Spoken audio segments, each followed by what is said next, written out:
Good evening friends. कैसे हैं आप लोग? उम्मीद करता हूं सभी लोग अच्छे होंगे। और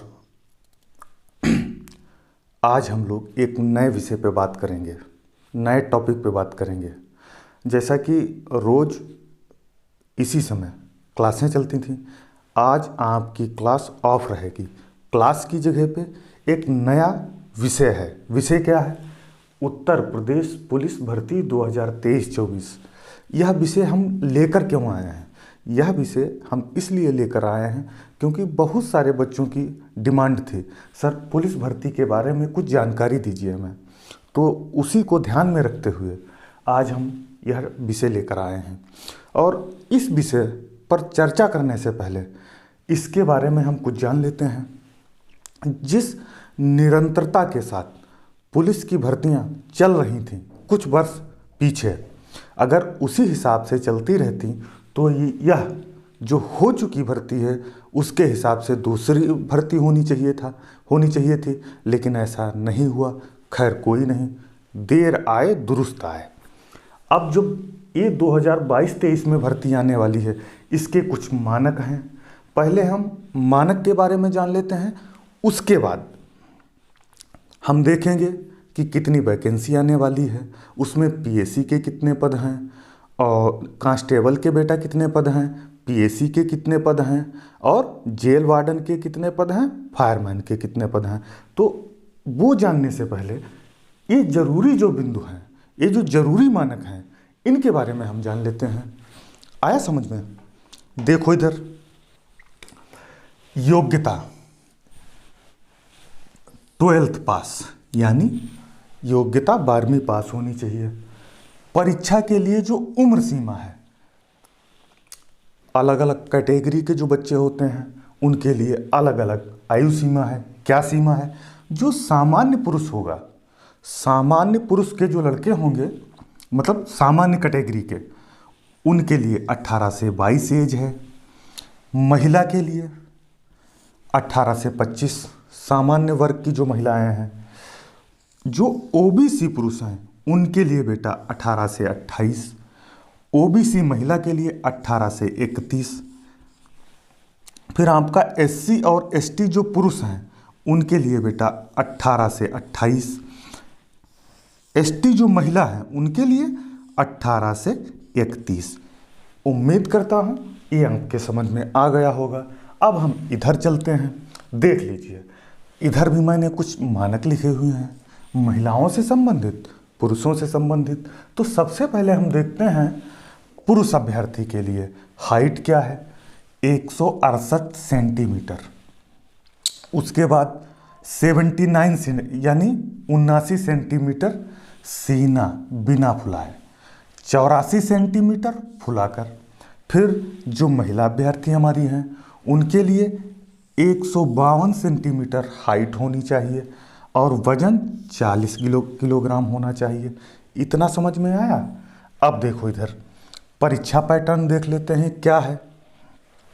जो सामान्य जानकारी है, जिसको जीएस कहते हैं, ठीक है बेटा, उसके 38 प्रश्न आएंगे। एक प्रश्न 2 नंबर का होगा। इस हिसाब से आपके टोटल 76 अंक होंगे। फिर सामान्य हिंदी को आप देख लीजिए, इसके बेटा 37 प्रश्न आएंगे। एक प्रश्न 2 नंबर का होगा, उस हिसाब से 74 नंबर आपके बनेंगे।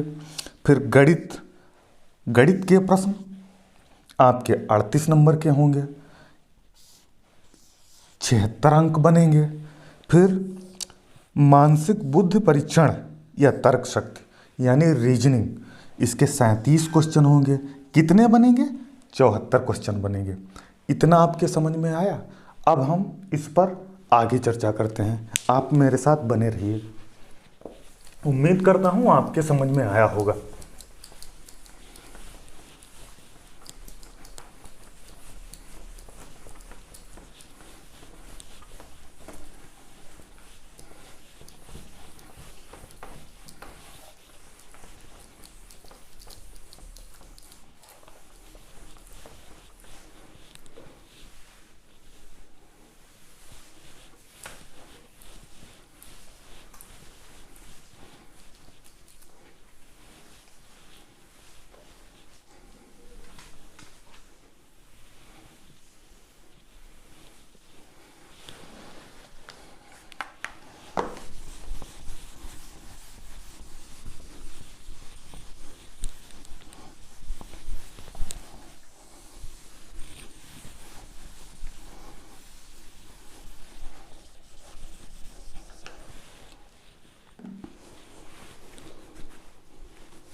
अब हम देखते हैं बेटा कितनी वैकेंसी या कितने पद आएंगे।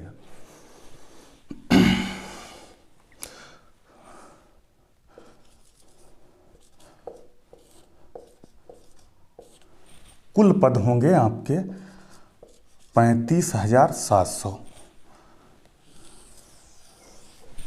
ये आपके कुल पद हो गए। कुल पद, वैकेंसी तो आई नहीं है, फिर मुझे कैसे पता? आप सोच रहे होंगे क्योंकि वैकेंसी तो अभी आई नहीं। मैं आपको बताऊं, हमारे जो वित्त मंत्री हैं उनका नाम क्या है? सुरेश खन्ना जी। रहने वाले कहाँ के हैं? शाहजहांपुर के हैं। उन्होंने हमें ट्विटर के जरिए ये जानकारी दी थी। किसके जरिए? ट्विटर के जरिए जो एक मीडिया प्लेटफॉर्म है, आप सभी जानते होंगे। अब हमको ये देखना है इसमें कांस्टेबल के कितने पद हैं। तो देखो इधर,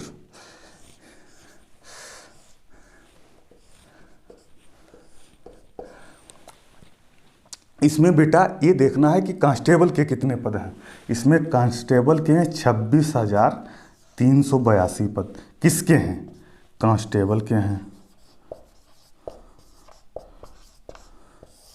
कांस्टेबल के बाद आ जाता है हमारा पीएसी। पीएसी के हैं 8,540 पद। फिर उसके बाद हमारा आ जाता है जेल वार्डन। जेल वार्डन के इसमें कितने पद हैं? 1,582। फिर 172 फायरमैन। ये जेल वार्डन हो गए। ये जेल वार्डन हो गए। आपको फाइट किस में करनी है? आपको, हर बच्चे की चॉइस रहती है कि हमको कांस्टेबल बनना है। जिस हिसाब से चॉइस कांस्टेबल बनने की रहती है उस हिसाब से पीएसी की चॉइस बहुत कम बच्चों की रहती है। इसमें और भी कम, इसमें और भी कम। कुछ समय पहले इनकी भर्तियां अलग से हुआ करती थीं, लेकिन अब सरकार ने इसको चेंज कर दिया है। वो जेल वार्डन की भी भर्ती इसी से कर लेते हैं। तो इसमें थोड़ा और स्ट्रगल हमारा बढ़ गया है।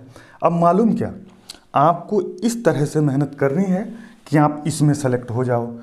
अब समझ गए होंगे आप टोटल वैकेंसी कितनी है? 35,700। फिर इसमें 35,700,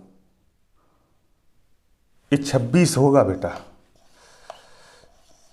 अगर मैंने बता दिया है उसके लिए सॉरी, ये 26 होगा। 26,382 आपके जो है वो कांस्टेबल होंगे, सिपाही होंगे, ठीक है। और बाकी 8,540 पीएसी के जवान होंगे, 1,582 जेल वार्डन होंगे, 172 फायरमैन के होंगे। यह आंकड़ा सही है, ठीक है। इसके बाद अब हम बताते हैं कि हमारी कोचिंग जो उड़ान डिफेंस एकेडमी है, इस कांस्टेबल भर्ती के लिए हम लोगों ने क्या तैयारी की है। इस कांस्टेबल भर्ती के लिए हम लोगों ने क्या तैयारी की है उस पर चर्चा कर लेते हैं। आइए हमारे साथ।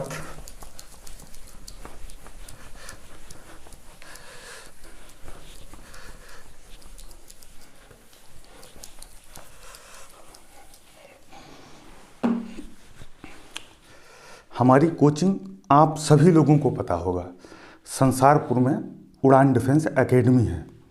और इस समय जो एसएससी जीडी के बच्चे हैं वो स्टडी में लगे हुए हैं, और हम लोग भी भरकस प्रयास कर रहे हैं कि बच्चों का किसी भी तरीके से इसी वाली भर्ती में सिलेक्शन हो जाए। भगवान ने चाहा हो भी जाएगा। अब देखिए इधर, इसकी पुलिस कांस्टेबल की हमारी क्या तैयारी है। इसके बेटा हमारे यहाँ 2 बैच चलेंगे।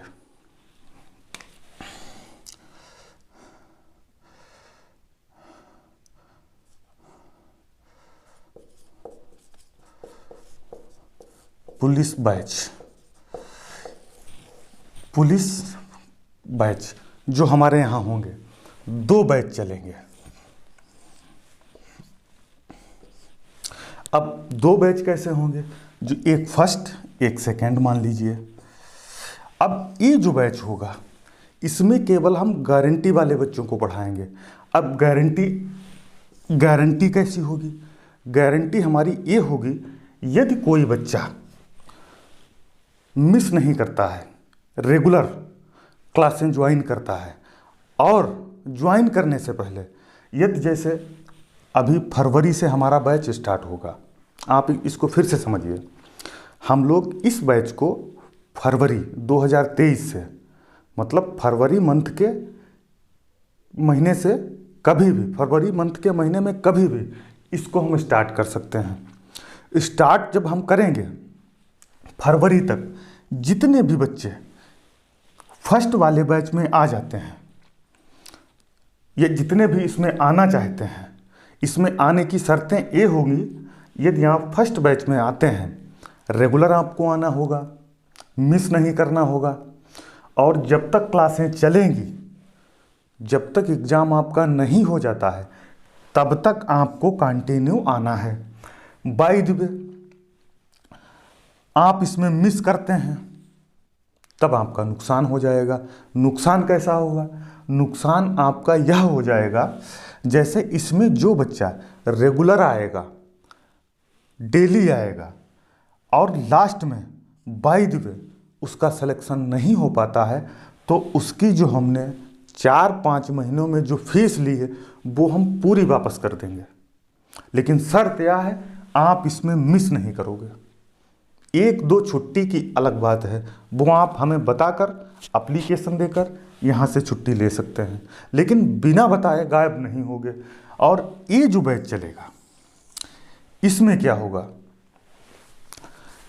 इस वाले बैच में आप ज्वाइन कर लीजिए, क्लासें उसी स्वरूप में चलेंगी जैसे इसमें चलेंगी,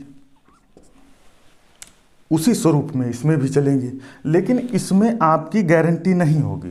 जैसे इसमें बहुत सारे ऐसे बच्चे होंगे जो केवल मैथ पढ़ना चाहते होंगे, कुछ बच्चे केवल रीजनिंग पढ़ना चाहते होंगे, वो बच्चे हमारे सारे इस वाले सेकंड वाले बैच में आ जाएंगे, ठीक है। लेकिन ये जो बैच होगा ये हमारा स्पेशल बैच होगा, इस पर पूरा फोकस रहेगा, 100% फोकस रहेगा कि इसमें कोई बच्चा मिस तो नहीं कर रहा है, गड़बड़ी तो नहीं कर रहा है। अगर गड़बड़ी की आपने इसमें, जैसे मान लो आपने 10 छुट्टियां मना ली इसमें, फिर आपको यहाँ से निकल कर इसमें शिफ्ट किया जाएगा, ठीक है। दूसरी बात, हमारे यहाँ वर्तमान में जो क्लासें चलती हैं वो एक ही क्लास चल रही है एसएससी जीडी की, जिसमें लगभग 45 से 50 बच्चे हैं। अब हमारे पास इससे ज़्यादा उस बैच में बैठ भी नहीं सकते, उसके लिए हमें व्यवस्था करनी पड़ेगी, और कांस्टेबल के लिए हमको व्यवस्था करनी ही करनी है। तो 2 बैच बनेंगे, आप जिस बैच में जाना चाहते हैं आप ज्वाइन कर लीजिए। दूसरे, पढ़ाई का जो पैटर्न रहेगा, दिन में 2 क्लासें चलेंगी, दिन में 2 क्लासें चलेंगी। शाम को इवनिंग में क्या होगा? इवनिंग में हमारे यहाँ ये मान के चलिए 6 से 10 क्लास चलेगी पीएम में, 6 से 10 क्लास चलेगी। अब इस क्लास में अगर इन क्लासों के बच्चे इसमें ज्वाइन करना चाहते हैं, उनको लग रहा है, अगर उनका कोई सब्जेक्ट उन्हें कमज़ोर लग रहा है, तो इस 6 से 10 वाले बैच को वो ज्वाइन कर सकते हैं। बाकी ये उन बच्चों के लिए है, जैसे हमारे क्षेत्र में बहुत सारे ऐसे बच्चे हैं जिनको दिन में समय नहीं मिलता है, काम की वजह से दिन में समय नहीं मिल पाता है, और फीस की किसी भी तरह की कोई दिक्कत आती है, तो वो ये वाला बैच ज्वाइन कर लें। जो पढ़ाई का स्तर है वो सेम ही रहेगा तीनों को, उसमें डाउन नहीं किया जाएगा, पढ़ाई एक जैसी ही होगी। अब इसमें आपको फ़ायदा ये हो जाएगा, उन बच्चों को जो फीस अफोर्ड नहीं कर सकते हैं या दिन में समय नहीं मिलता, वो इसको ज्वाइन कर लें, अच्छे से पढ़ाई करें, उनका भी सिलेक्शन हो जाएगा।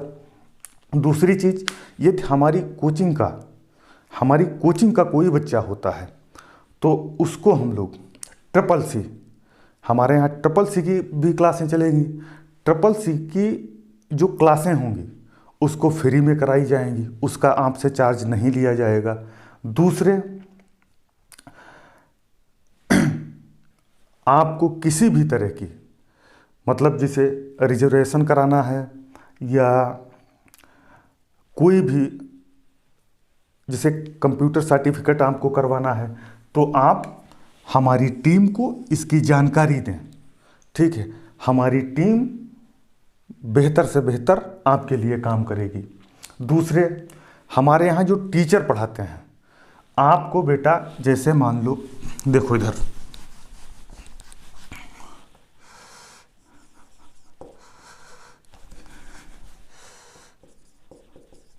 हिंदी, गणित,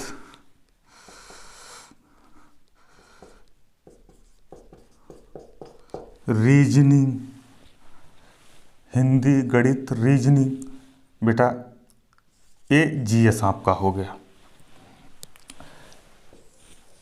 हिंदी मैं देखता हूँ, मुझे परिचय देने की आपको ज़रूरत नहीं है, आप अच्छे से समझते हैं। गणित, ये तो आपके अखलाक हो गए, मैं लिखे दे रहा हूँ। गणित, औसाफसर हो गए, इनके बारे में भी बताने की ज़रूरत नहीं है। रीजनिंग, रीजनिंग के हमारे यहाँ पे 2 टीचर होंगे बेटा, एक आरिफ सर, एक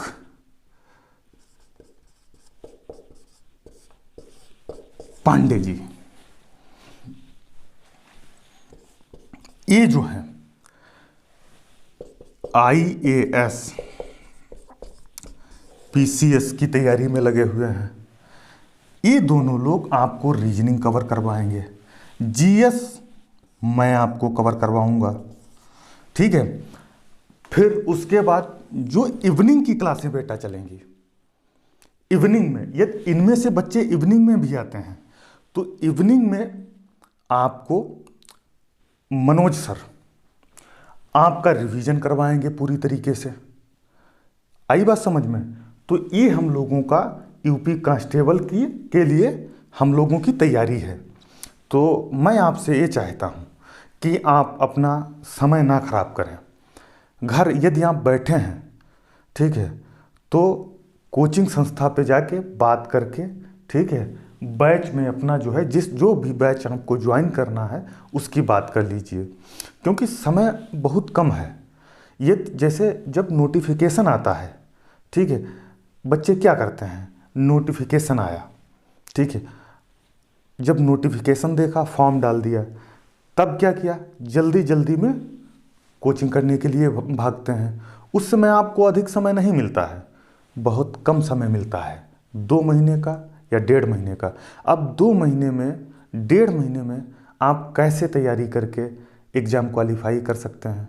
उसके लिए बेटा कम से कम 5 या 6 महीना चाहिए।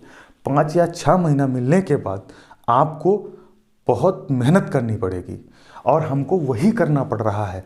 अपने क्षेत्र में जो बच्चे हैं, ठीक है, अक्सर जो फॉर्म फिल कर देते हैं उसके बाद जाते हैं, लेकिन हम ये नहीं चाहते हैं। आप आएँ, समय से तैयारी करें, समय पे आप एग्ज़ाम देंगे, जाके एग्ज़ाम में अच्छा करेंगे जाके, तो अपना जो कीमती वक्त है वो ना जाया करें। ठीक है, ना जाया करते हुए अभी से ध्यान दें। ठीक है, पढ़ाई पे अभी से ध्यान दें। और ये नहीं, आप जहाँ भी जाते हैं कोचिंग करने के लिए, कोई ज़रूरी ही नहीं कि आप उड़ान डिफेंस एकेडमी में करें। ये हम उन बच्चों के लिए भी कह रहे हैं जो कहीं भी पढ़ाई कर रहे हों या कहीं भी करना चाहते हो। आपको बेटा जहाँ बेहतर लगता है आप वहाँ जाएं, लेकिन घर पर ना बैठें, क्योंकि घर पर बैठकर आपका समय खराब हो रहा है। ठीक है, तो मेरा यही सुझाव है आपको, आप पढ़ाई अपनी स्टार्ट करें। यदि उड़ान डिफेंस एकेडमी में आप आते हैं, तो मैं अपनी कोचिंग के बारे में ज़्यादा नहीं कहना चाहता हूँ, मैंने बहुत कुछ कह दिया है। आप यदि हमारे यहाँ मतलब जैसे कोई भी कोचिंग हो, बिना पढ़े कोचिंग में आप डिसीजन मत दीजिए कि वो सही पढ़ाते हैं या गलत पढ़ाते हैं। आप आइए, 2 दिन पढ़कर देखिए, यदि आपको बेहतर लगता है, ठीक है, तब आप हमारी कोचिंग ज्वाइन करिए। क्योंकि हमारे यहाँ से दूर दूर बच्चे तैयारी कर रहे थे, ठीक है, वो सब छोड़ के हमारी कोचिंग को ज्वाइन कर रहे हैं। क्यों ज्वाइन कर रहे हैं? क्योंकि वो चीज़ें उनको जहाँ पढ़ाई कर रहे हैं बच्चों ने बताया। क्योंकि कई ऐसे हमारे पास चीज़ें आई हैं, बातें आई हैं कि सब्जेक्ट उस तरीके से बाहर नहीं पढ़ाया जा रहा है जैसे उड़ान डिफेंस एकेडमी में पढ़ाए जाते हैं, और आप सबको पता है। तो आप आइए, 2 दिन पढ़िए, उसके बाद अपना डिसीजन दीजिए, उसके बाद अपना डिसीजन दीजिए कि किस तरीके से पढ़ाई होती है, किस तरीके से नहीं होती है। हम लोग दिन रात आपके लिए एक कर देंगे, आपको जॉब दिलवाने के लिए। और भगवान ने चाहा तो हम ये 2022-23 में अगर समय पे जो भी बच्चे हमारे यहाँ ज्वाइन कर लेते हैं, फरवरी मंथ में जो भी ज्वाइन कर लेते हैं, मैं आपको विश्वास दिलाता हूँ, मैं आपकी गारंटी लेता हूँ, आपका सिलेक्शन करवा देंगे। आई बात समझ में? और इससे ज़्यादा तो कुछ कह भी नहीं सकते हैं, ठीक है। और इसी के साथ मैं अपनी बात को समाप्त करना चाहूँगा, क्योंकि हाँ, समाप्त करने से पहले मैं 2 बातें आपसे और करूँगा। 2 का मतलब 4 भी हो सकती हैं। वो बातें ये हैं, कल तारीख है 22 जनवरी 2023। 22-23 में हमारे यहाँ उड़ान डिफेंस एकेडमी एक प्रोग्राम करा रही है। हमारी संस्था एक प्रोग्राम करा रही है NYK के जरिए, नेहरू युवा केंद्र के जरिए। जो प्रोग्राम हमारा है वो सोबरन जूनियर की फील्ड में होगा, और उसमें माननीय लोग आए हैं। जैसे प्रोग्राम क्या है, एक खेल प्रतियोगिता है हम लोगों ने रखी है, और हम सभी लोगों से, जितने भी लोग हमको देख रहे हैं, बड़े सम्मान के साथ हम उनसे कह रहे हैं कि आप कल समय निकालकर हमारे प्रोग्राम में शिरकत करिए और हमारे प्रोग्राम को देखिए कि हम लोग, क्योंकि आप लोग जब देखेंगे और आप लोगों के जो हमारे बड़े हैं, जो बुज़ुर्ग हैं, उनके आशीर्वाद से हम लोग क्षेत्र के लिए और बेहतर कर पाएंगे। क्योंकि हम अपने क्षेत्र को आगे बढ़ाने के लिए बहुत मेहनत कर रहे हैं और इसमें आपका साथ चाहते हैं। मैं आपको उम्मीद दिलाता हूं, यदि आपका साथ बराबर मिलता रहा तो हम क्षेत्र को वाकई में आगे ले जाने में कामयाब होंगे। और इसी के साथ मैं अपनी बात को समाप्त करना चाहूँगा। नमस्कार।